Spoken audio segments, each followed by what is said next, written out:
तो कॉमेडी और छपरी टाइप का वीडियो से थोड़ा हट के अब चुनाव नज़दीक आ गया है भारत में, और चुनावी सरगर्मी का जो है माहौल भी अब तेज आ गया। लोग उटपटांग सटपटांग बयान देना शुरू कर दिए हैं। फेमस होना है तो हिंदू धर्म को गाली दीजिए।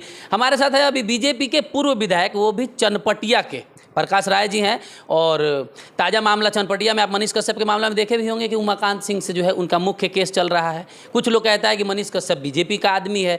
इन सब चीज़ों पे चर्चा करेंगे, स्टालिन पे भी चर्चा करेंगे कि एनएसए लगाया है, उनका बेटा भड़काऊ बयान दिया है। तो सबसे पहले हमको आपसे ये जानना चाहते हैं कि बीजेपी स्टालिन के बयान पे जो है अपना पक्ष साफ नहीं कर पा रहा है। कोई बड़ा नेता अभी तक खुल के उनका विरोध नहीं किया है, ऐसा क्यों? हिंदूवादी पार्टी है।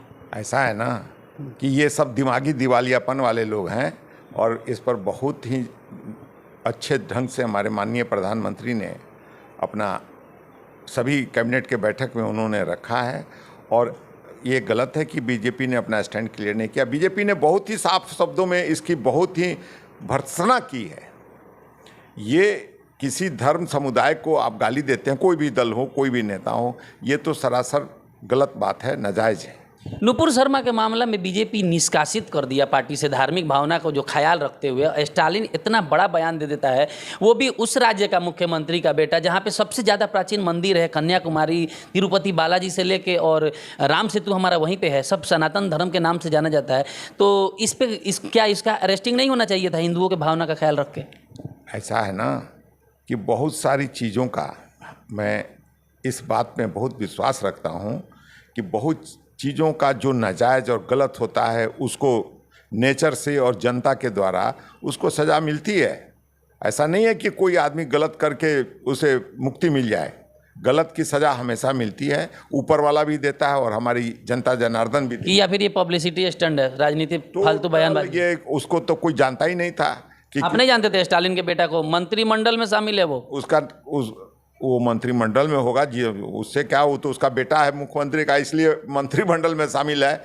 लेकिन ऐसा नहीं है कि उसको कोई जानता होगा। उसको तमिलनाडु में जानते होंगे लोग, वहीं सभी तमिलनाडु में भी नहीं जानते होंगे। इसलिए ये सब दिमागी दिवालियापन वाले हैं। इनको अपने को गलत सलट बात बोल करके मीडिया में बना रहना है, और उसको भरपूर फायदा मिला कि जो लोग नहीं जानते थे वो जान गए कि ये स्टालिन का बेटा कौन है और कितना बड़ा पागल है। अच्छा, पागल है, पागल तो ही है, मानसिक बीमार भी है। स्टालिन का जो मानसिकता है हमारे धर्म को लेके, वो जब बिहार आता है तो उसका फूलों से स्वागत हो रहा है। आपके विपक्षी दल के लोग, आरजेडी के लोग फूलों से स्वागत कर रहे हैं, यानी कहीं ना कहीं ये एजेंडा इन लोगों को मंजूर है। ऐसा है कि जिसको जो भाता है ये बदलते रहता है। एक राजनीतिक मंच है, यहाँ पर चेहरे और चरित्र, चाल, ये तीनों बदलते रहते हैं लोगों का। तो उसी में एक ये भी कड़ी है। नहीं, आरजेडी के बारे में आप खुल के बोल नहीं रहे। कोई हमारे माँ को गाली दे रहा है, हम उसी के साथ रोज उठ रहे हैं, बैठ रहे हैं, तो इसका मतलब हमको वो मंजूर है गाली, तब है ना। तेजस्वी यादव उधर जाके जन्मदिन मनाता है, इधर बुला के फूल माला पहनाता है, और वो वहाँ अपने घर जाके कहता है इस धर्म को मिटा देना चाहिए। ऐसा है ना, कहा ना कि ये राजनीतिक रंगमंच पर है। यहाँ लोगों का चाल, चरित्र और चेहरा बदलते रहता है। ऐसा नहीं है कि वो एक ही ढर्रे पर चले गए, वो समय नहीं है। अब वो समय बदल गया है। हर हालात के साथ लोगों का चाल, चरित्र और चेहरा ये बदलता है, और फिर उसी के हिसाब से अपना बयानबाजी करते हैं। अच्छा चलिए, ये तो पब्लिसिटी स्टंट हो सकता है। ये चनपटिया के पूर्व विधायक थे, उसके बाद उमाकांत सिंह बने, और उसके बाद जो है मनीष कश्यप से उसका लफड़ा होता है उनका, और मनीष कश्यप पे उनका केस चलता है। अब लोग कह रहे हैं कि मनीष कश्यप बीजेपी का आदमी है। जब मनीष कश्यप बीजेपी का आदमी है तो फिर बीजेपी के विधायक से उसका केस क्यों चल रहा है? मुख्य केस में उमाकांत सिंह वाला केस शामिल है। ये अफवाह है या सत्य है? बीजेपी का आदमी है मनीष कश्यप? देखिए, मनीष कश्यप एक अपना अभी स्वतंत्र आदमी है।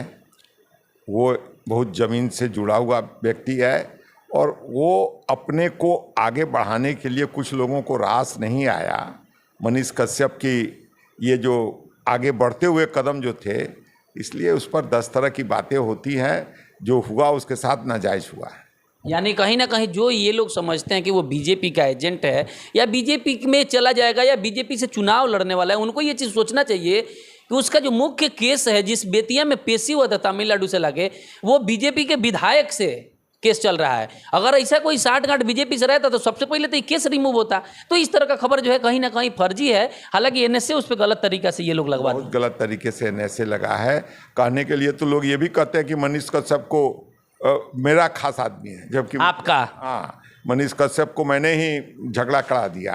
ये सब कहने के लिए 100 बातें हैं। तो लोग आप पे आरोप लगाते हैं कि चुनाव के समय में उमाकांत सिंह से जो झड़प हुआ था वो उसमें आपका हाँ, जबकि मैं दूर दूर तक कभी जानता ही नहीं था, मुझे इसकी जानकारी सोशल मीडिया से मिली।